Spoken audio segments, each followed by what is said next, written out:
Malezya'ya gelmeden önce dijital bir fon var. Türk pasaportları bu şekilde hızlı bir şekilde geçiyor. Eğer tek gelirseniz hostel fiyatları 50 TL'den başlıyor geceliği. Sakat at satıyor şu an. Kilosu 160 TL, şu 150 TL. How much? 1 kilo 50. İçeriye çekmek için girdim, arkamdan bağırdılar böyle. Girmedi de o şekilde. Tadına bakacağım, merak ettim. En lezzetlisi bu dedi. Burada bir tane hıyara benzeyen bir şey var. Malazya'nın kekoları da burada takılıyor. Ayin yapıyorlar. Maymun kedi ağzına mı almış? Bak bak. Aa, buraya geliyor. Aa, rakun bu. Saat 8.30-9 olmasına rağmen çok hareketli. İnsanlar bu saatlerde geliyor galiba.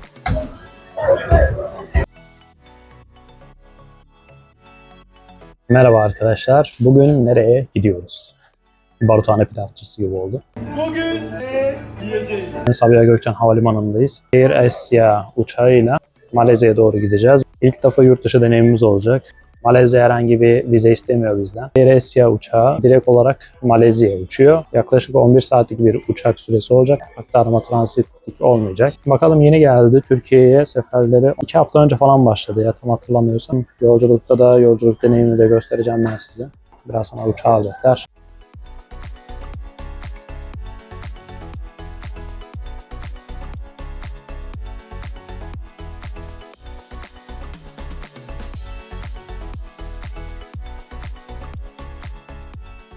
Uçakta bu şekilde kataloglar var. Yemek seçebiliyorsunuz burada. Fiyatlarını da 10,5 TL ile çarparsanız fiyatlarını öğrenebilirsiniz. Ben bu yemeği seçtim. Fena değildi. Baharat kokusu biraz yoğundu. Eşim de buhara pilavını seçti. İkisinde de çok yoğun bir şekilde baharat vardı. Porsiyonları idare eder.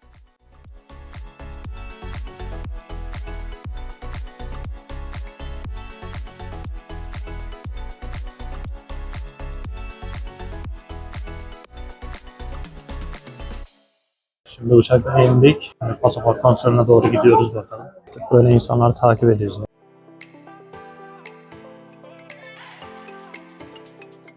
Malezya'ya gelmeden önce dijital bir fon var. 3 gün öncesinden onu doldurmanız gerekiyor. Geldiğiniz zaman pasaport kontrolünden, yani herhangi biriyle muhatap olmadan direkt pasaportunuzu okutup ülkeye giriş yapabiliyoruz. Ayrıca yolculuğunda da fena değildi. Direkt geldik. 10 saat falan sürdü. Diğer aktarmalı uçuşları tercih etmektense bu direkt uçuşu tercih etmenizde fayda var diye düşünüyorum.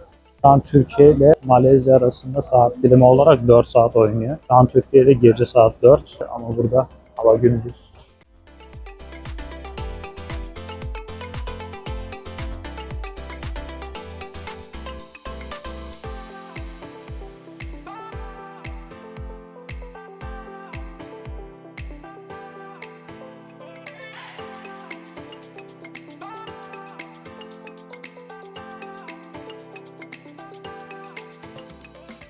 Az önce de gördünüz, Türk pasaportları bu şekilde hızlı bir şekilde geçiyor. Diğer ülkelerin bayrakları olanlar yan tarafta. Kalabalığı da gördünüz, o kalabalıkta kuyruğa giriyorlar. Polis kontrolünden geçiyorlar. Uzun bir süreç oluyor. Biz hemen girdik, pasaportu okuttuk. Hiçbir sorgu sual olmadan direkt ülkeye giriş yaptık. Bu arada havalimanı çok temiz.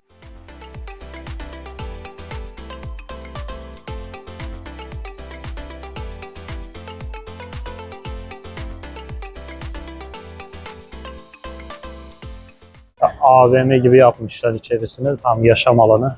Şimdi otobüs durağına gidiyoruz. Oradan gidince kişi başı 15 Malezya ringgiti. Trenle giderseniz de 55 Malezya ringgitiydi. Ayrıyeten Grab ve InDrive uygulamalarından da taksi çağırabilirsiniz. Onlar da ortalama böyle 60 ila 100 arasında değişiyor. Otobüs için birinci kata inmeniz gerekiyor. Level 1 yazıyor. Level 1'e inmeniz gerekiyor. Oradan otobüslerle geçebilirsiniz. Şu an gidiyoruz bakalım. Burada otomatlar var. Duraklar da burada yazıyor. Ben sordum. Petronas'ın oraya şu gidiyormuş herhalde. Öyle söylediler artık.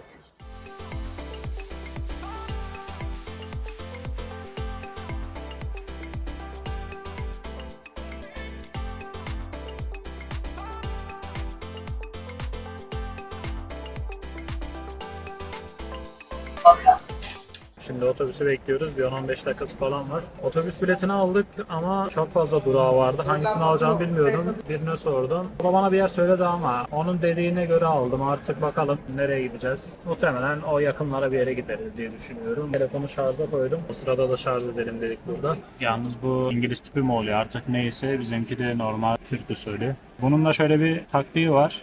Şunu koyuyorsunuz, şu üst deliğe de var ya, bir şeyler böyle itelediğiniz zaman şu alttaki kilit açılıyor. O sırada bunu iteklediğinizde her türlü giriyor. Utarizmden taktikler. Otobüs durağı burada. Bizimki de A8'deymiş. A8'e doğru gidelim bakalım. Bu arada dışarı bir çıktık. Dışarısı yanıyor. Aralığın ortasındayız. Türkiye'de Temmuz, Ağustos gibi buranın havası. Acayip sıcak. Otobüsler de bunlar arkadaşlar. Buraya geliyor. Buradan biliyorsunuz şehir merkezine doğru gidiyorsunuz. İnsanlar da burada bekliyor. Şurada peronlar falan var. Yolculuk süresi otobüste 1 saatte gidiliyormuş. Hızlı tren varmış. O da yarım saatte gidiyor. Bununla gitmeyi tercih ettik. Hem ucuzdu hem de şehri daha iyi görürüz diye bunu tercih ettik.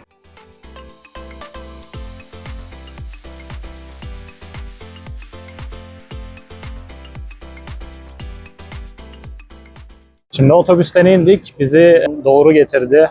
Petronas kulelerinin yakınında bir yere getirdi. Biz de yürüyerek keşfedelim dedik böyle. Hem otele doğru yürüyoruz hem de yolda para değiştirelim dedik. Havalimanında sorduğumuz zaman çok düşük bir kur fiyatı söylediler. 1 dolar karşılığında 3.70'ti galiba, yanlış hatırlamıyorsam öyle bir teklif etti. Biz de şehir merkezinde bir değiştirelim dedik. Buranın bir para birimi bizim 10 para birimine denk geliyor. Bir Malezya ringgiti 10 lira 30 kuruş mu 40 kuruş muydu neydi şu anki fiyatı. Her geçen gün artıyor zaten.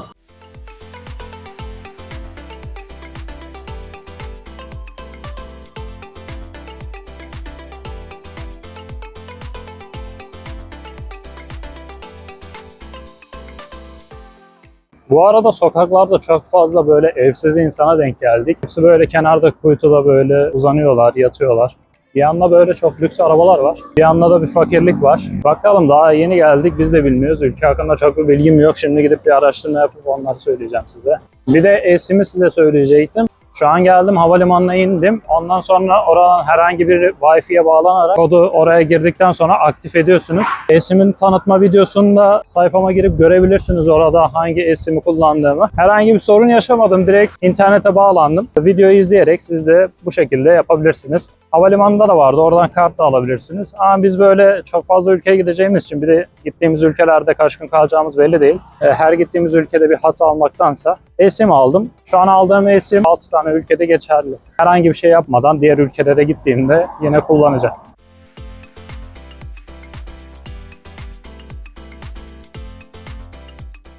Otele geldik, çantalarımızı bıraktık. Şimdi meşhur olan bu civardaki yerleri gezeceğiz. Biraz yorgunuz, çok fazla gezmeyeceğiz. Muhtemelen diğer yerleri de yarına bırakırım, belli olmaz. Onun dışında otel fena değil, otelden bahsedeyim.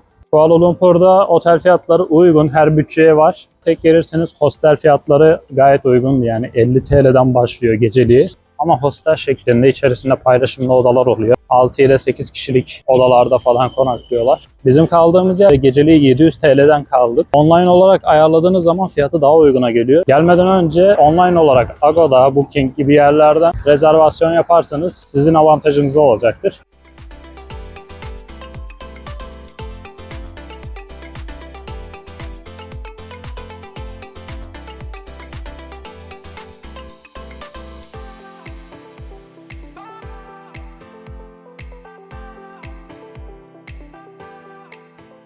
Burada ufak bir Malezya pazarı, kıyafet pazarı kurmuşlar böyle. Bunlar neymiş? Balık derisini mi kurutmuşlar? Balık derisi mi? Evet, bak kurutmuşlar. Normalde Şurada. kurutuyorlar. Böyle ineğin falan şeylerini kurutuyorlar. What is that? Fish breaker. Like a gyps? You try lah. How can I eat?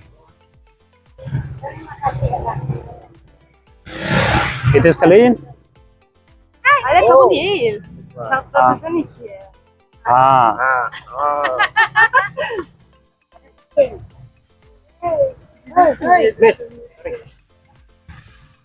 Anda harus jaga orang. Tekte soydu, ben daha soyamam.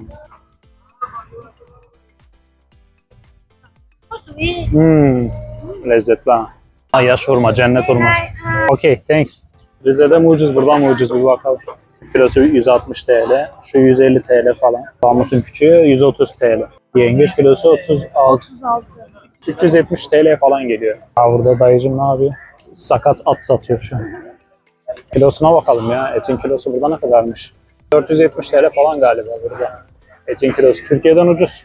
Ha bu duruyan meyvesi. Çok kötü kokuyor diyorlardı. Biz burada ne duruyan? That is duruyan? Durian, yes. Duruyan. Ha. How much? 1 kilo 15. 1 kilo 50. Burası meyve sebze şeyi herhalde. Güzel ama otantik meyveler var. Hepsini deneyeceğiz. Kurutulmuş balık mı? Ya nasıl yiyorlar ki? Kurutulmamış herhalde. Ya. Kurutulmuş ya baksana hamsi falan. Hamsi midir? La hamsi balık mıdır?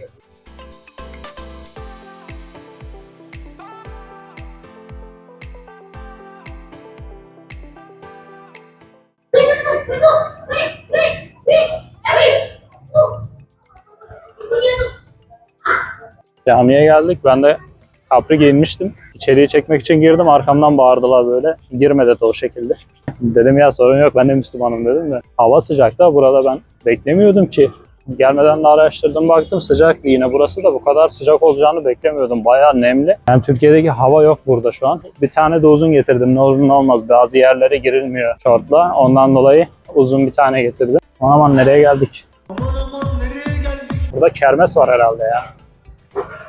Ha böyle. Ama bazlama ekmeği satıyorlar 50 TL. Bir tane. Şurada neyliymiş bu? Sade yapıyor herhalde. Şu galiba acı sos. Acı sos mu? Ha bu şekilde satıyorlar bak. Burada temiz görünüyor ya. Buradan yiyebiliriz ya. Ben bir tadacağım bunları. That is halal. Chicken or meat? Which? All is chicken. Hı hı. Bunun ne olduğunu bilmiyorum ama en lezzetlisi bu dedi.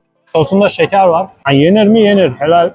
Biraz daha bana güven veriyor. Ama her şeyini şekerli kullanıyorlar bunlarda. Şekerli kullanma sebepleri sıklık zamanında çok fazla şeyler danışık kullanmışlar. Yani yokluk adama neler yaptırıyor. Ama damak zevki de demek ki yerleşince çıkmıyor. Ya şu üstündeki kabuk ne onu anlamadım. O yeniliyor mu onu da bilmiyorum ama.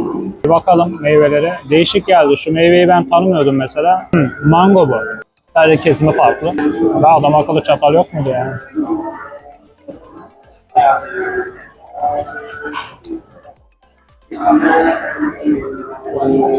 Bu ne olduğunu bilmiyorum. Elmaya benziyor. Burada da bir tane hıyara benzeyen bir şey var. Hıyara benziyor ama. Daha çok. Armut tadı var ama.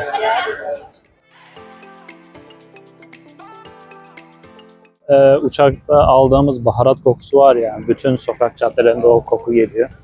Malazya'nın kekoları da burada takılıyor herhalde. Şurada CG'lerle falan gelmişler. Lan ne oluyor buraya? Tokyo şeyleri mi düzenliyorlar? Ha motor şeyi satıyorlar ya. Bizde yemek satıyorlar sanıyorum. Motorcularmış. Burada da bütün yollar Petronas ikiz kulelerine çıkıyor. Ulan o nedir oraya bir gökdelen dikmişler. Bakalım içinde ne var. Restoran galiba. İlginç.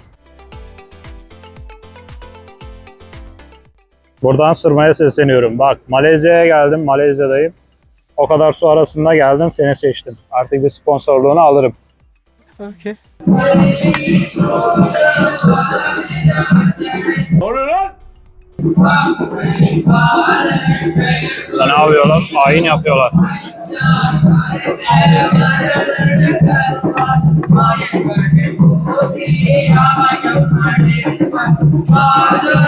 Az önce de baktım orada bir ses geliyor. Dedim lan ne oluyor? Kamerayı açtım. Biraz çektim. Sonra adam içeriden üstüme doğru geldi. Çekme çekme git dedi falan böyle. Ne kapattım gittim. Çok anlayışlı, çok düşünceli bir insan. Sen tek başına bir ordusun. Şimdi meşhur bir gece pazarının olduğu bir yer var. Oraya doğru gideceğiz. Yenilecek, midemizi bozmayacak bir şeyler bulursak onları alıp yiyeceğiz. En kötü meyve alıp yiyeceğiz. Maymun kedi ağzına mı almış? Aha şurada. Ne ya? Bak bak bak. Aha buraya geliyor. Ha rakun bu. Rakun. Çalılıkların arasında bir baktık böyle. Çatır çutur bir şeyler geliyor. Kedi bağırışması falan filan. Rakunla kedi kavga etti.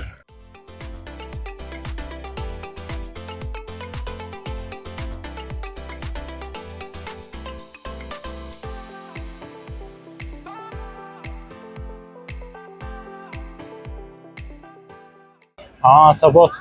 200 TL'ymiş. Et fiyatını.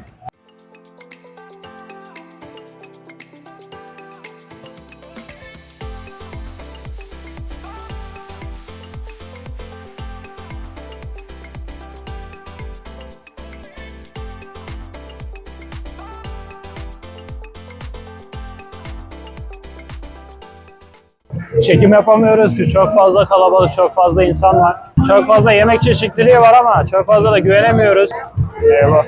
Yengeç var, yengeç yer misin? Bunlar mesela şu 30. 10'la çarptığın zaman 300 liraya geliyor. Very, very nice. Very Very good. well. Fresh money. New. Bad smell. Bir tane alalım mı kokonat suyu? 60. One.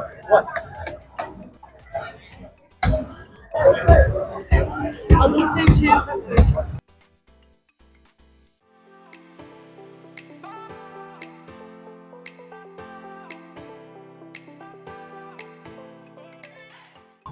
Güzel. Biraz daha soğuk olmasını beklerdim de. Sıcakmış biraz. Şimdi de giyecek bir şeyler bakalım.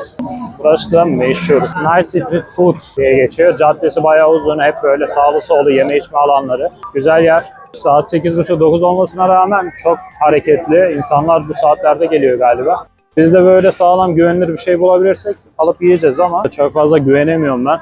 Şimdi metro istasyonuna geldik. Buradan otelimize doğru gideceğiz. Girişte kredi kartınızı okutup biletinizi alabiliyorsunuz. Ücreti uygundu. 2.60 ringgit kesti kişi başı.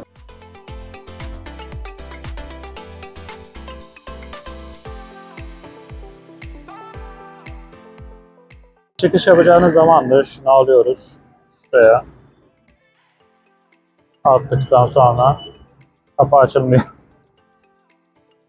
Niye açılmıyor anlamadım. Neyse burada açık kapı bırakmışlar.